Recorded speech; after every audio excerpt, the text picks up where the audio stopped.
So welcome back to Logic, Language and Information. In this lesson we'll continue to work with truth tables to make logical assessments, here looking at relationships between propositions rather than classifying single propositions as we did last time.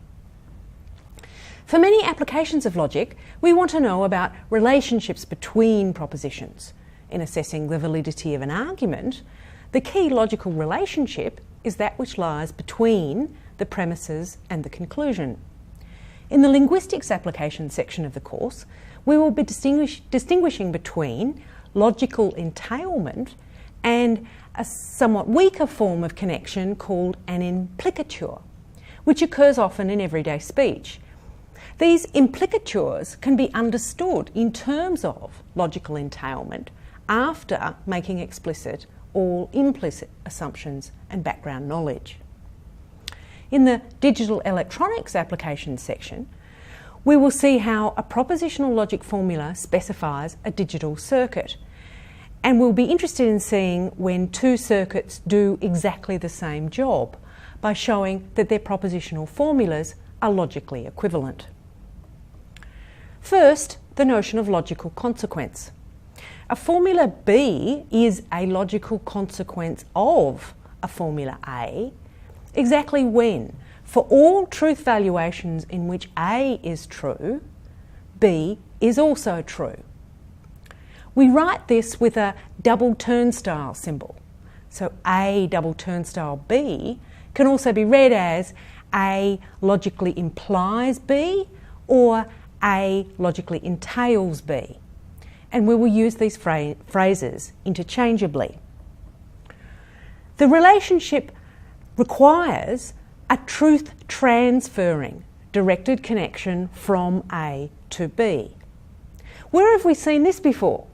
Yes, it is indeed the same idea as that in the semantics of the material conditional.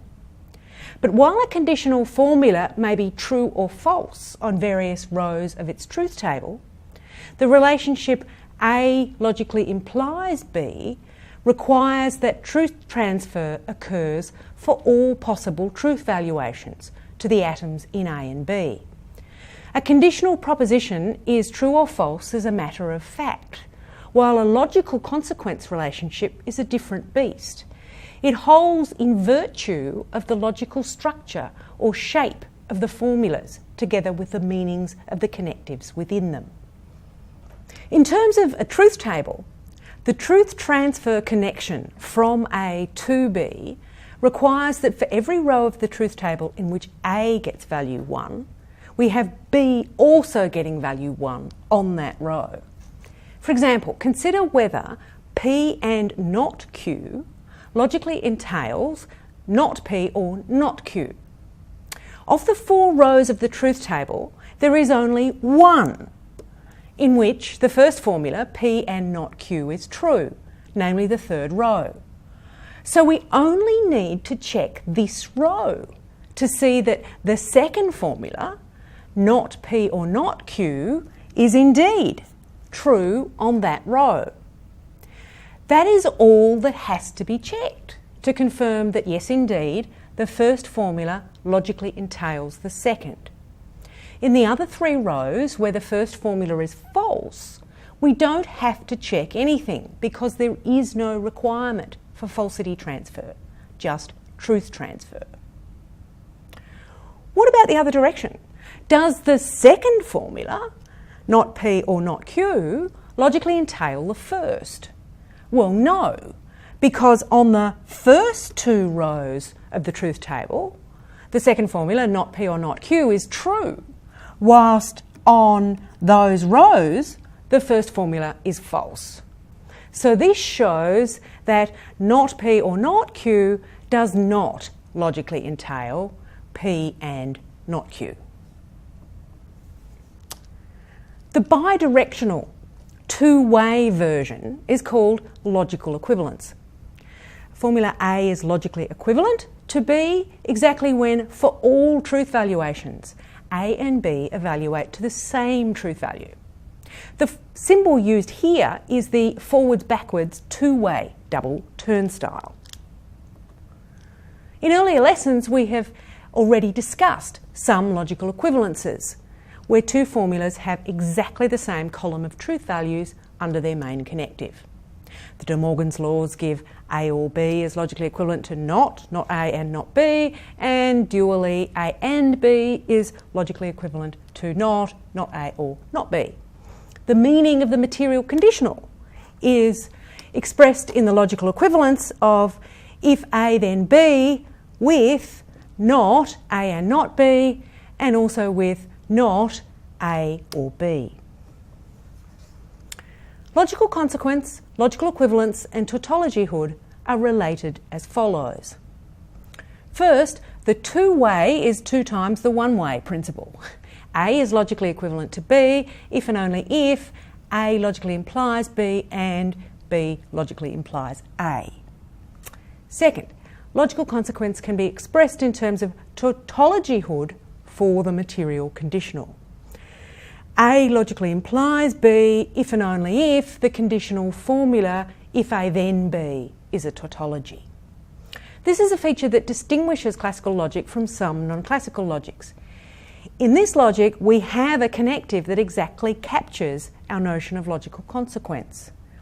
While in some other formal logics, the logical consequence relationship cannot be represented by a connective of the base language in this way. Third, logical equivalence can be expressed in terms of tautologyhood for the biconditional. A is logically equivalent to B if and only if the biconditional formula A if and only if B is a tautology. The phrase if and only if is often abbreviated by the letters IFF. Now for an exercise. Suppose A and B are some complex propositional formulas built out of the atoms P, Q and R. And their truth tables, with the main connective for each formula, comes out as shown on the table here. So which of the 4 stated options are correct?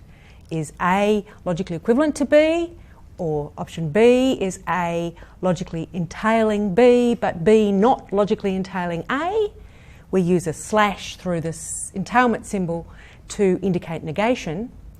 Option 3, B logically entails A, but A does not logically entail B.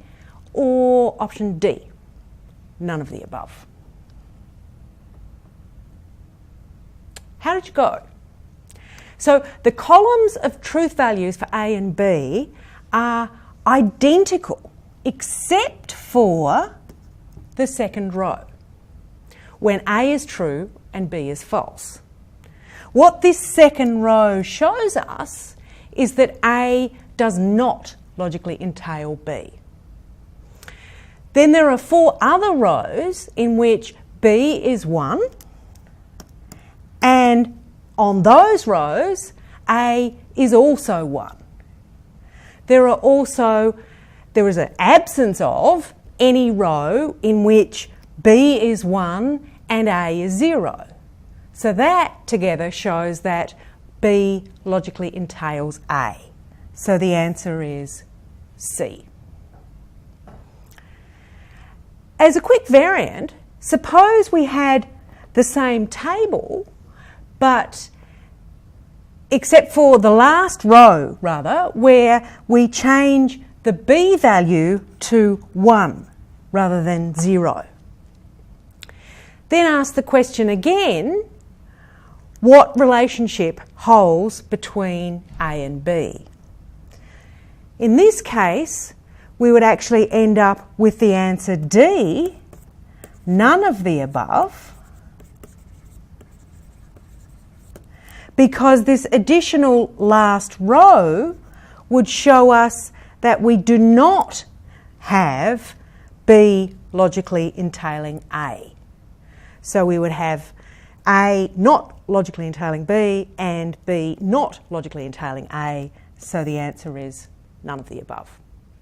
If you have more questions or comments, then as usual, take a look at the course notes first and head into the discussion boards to express your views. Logically equivalent formulas have precisely the same truth values under all valuations to atoms. The opposite notion is that of logical contradictories. A and B are logical contradictories exactly when, for all truth valuations to their atoms, A and B come out with opposite truth values. This requires B to be false whenever A is true, and B to be true whenever A is false. For example, if P then Q is logically contradictory with P and not Q. Write that down. If P then Q is logically contradictory with P and not Q. So a question, how could we express the property of two formulas being contradictories in terms of the notions of logical equivalence and logical consequence? The answer is fairly straightforward. For any propositional formulas A and B are contradictories exactly when A is logically equivalent to the negation, not B. And this is true exactly when the biconditional A if and only if not B is a tautology. The medieval logicians used two further logical relations, that of being contraries and subcontraries. Formulas A and B are contraries when they cannot both be true together. So B is false whenever A is true, and A is false whenever B is true. The other notion of subcontrary replaces the cannot both be true with cannot both be false. So A and B are subcontraries if B is true whenever A is false and A is true whenever B is false. For example, the formulas not P or Q compared with P and Q. The column under the main connective evaluates as 1, 0, 0, 0 in standard ordering for the first formula compared with 0, 0, 0, 1 for the second. So that tells us that they are contraries, but they are not subcontraries.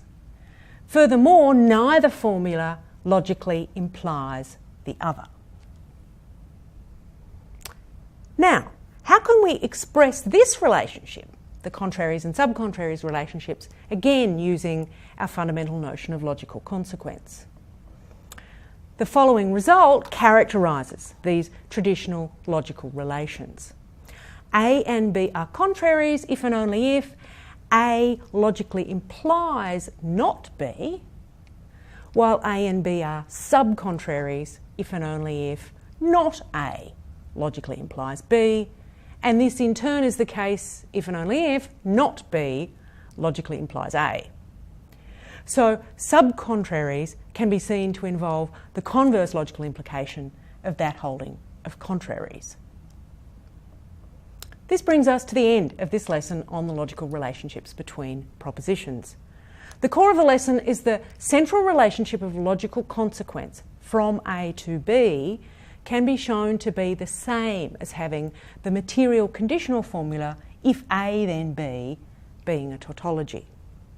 In the next two lessons, we address the validity of arguments, which can be seen as an instance of the logical consequence relation that holds between the conjunction of the premises and the conclusion of the argument. We're also going to be looking at the soundness of arguments, where soundness is a stronger condition than validity. So see you next time.